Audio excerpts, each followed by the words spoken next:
12 ज्योतिर्लिंगों में से एक है मल्लिकार्जुन ज्योतिर्लिंग, जिन्हें द्वादश ज्योतिर्लिंग के नाम से जाना जाता है। आंध्र प्रदेश में कृष्णा नदी के तट पर दक्षिण का कैलाश कहे जाने वाले श्रीशैल पर्वत पर श्री मल्लिकार्जुन ज्योतिर्लिंग स्थित है। यह आंध्र प्रदेश के पश्चिमी भाग में कुर्नूल जिले के नल्ला मल्ला जंगलों के मध्य श्रीशैलम पहाड़ी पर स्थित है। यहाँ शिव की आराधना मल्लिकार्जुन नाम से की जाती है।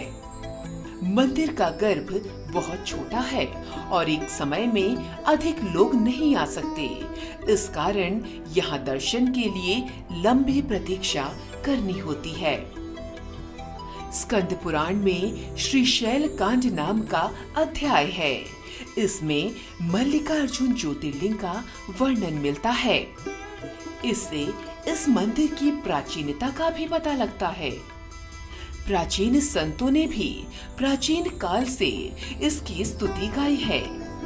कहा जाता है कि आदि शंकराचार्य ने जब इस मंदिर की यात्रा की तब उन्होंने शिवनंद लहरी की रचना की थी। हमारे कई धर्म ग्रंथ जैसे महाभारत, शिव पुराण और पद्म पुराण आदि में इसकी महिमा और महत्ता का विस्तार से वर्णन किया गया है। पुराणों में भगवान शिव के इस दूसरे ज्योतिर्लिंग की कथा का वर्णन इस प्रकार है। शिव पुराण के अनुसार यह कथा शिव जी के परिवार से जुड़ी हुई है। बाबा शिव और माता पार्वती के 2 पुत्र हैं, यह हम सभी जानते हैं। कार्तिकेय जी बड़े पुत्र और गणेश जी छोटे पुत्र। भगवान शिव के छोटे पुत्र गणेश जी कार्तिकेय से पहले विवाह करना चाहते थे। जब ये बात शिव जी और माता पार्वती को पता चली तो उन्होंने इस समस्या को सुलझाने के बारे में विचार किया। माता पार्वती और बाबा शिव ने आपस में सलाह मशविरा किया और इसके बाद उन्होंने अपने दोनों पुत्रों के सामने एक शर्त रखी। उन्होंने कहा कि दोनों में से जो कोई भी पृथ्वी की पूरी परिक्रमा कर पहले लौटेगा, उनका विवाह पहले कराया जाएगा। जैसे ही कार्तिकेय ने यह बात सुनी, वो पृथ्वी की परिक्रमा करने के लिए निकल गए, लेकिन गणेश जी ठस से मस नहीं हुए। वे बुद्धि के तेज थे, तो उन्होंने अपने माता पिता यानी माता पार्वती और भगवान शिव को ही पृथ्वी के समान बताकर उनकी परिक्रमा कर ली।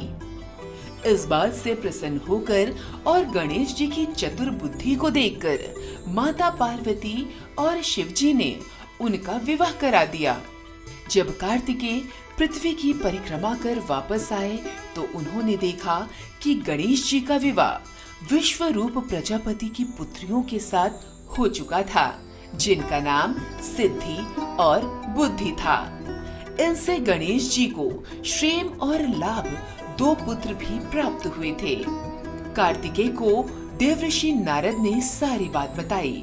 इससे कार्तिकेय जी नाराज हो गए और माता पिता के चरण छूकर वहां से चले गए। कार्तिकेय क्रौंच पर्वत पर जाकर निवास करने लगे।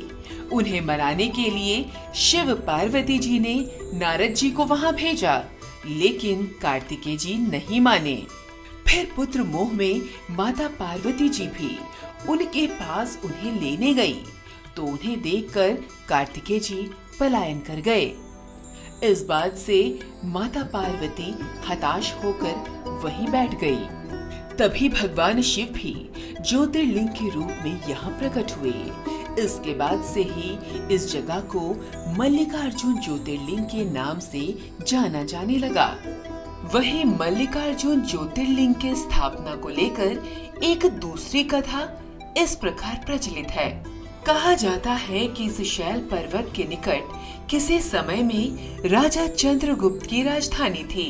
किसी विपत्ति विशेष के निर्वाणार्थ उनकी एक कन्या महल से निकलकर इस पर्वत राज के आश्रम में आकर यहाँ के गोपों के साथ रहने लगी।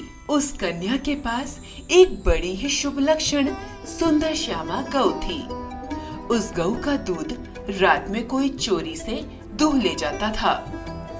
एक दिन संयोगवश उस राजकन्या ने चोरों को दूध दूहते हुए देख लिया और क्रोधित होकर उस चोर की ओर दौड़ी, किंतु गौ के पास पहुंचकर उसने देखा कि वहां शिवलिंग के अतिरिक्त और कुछ नहीं है।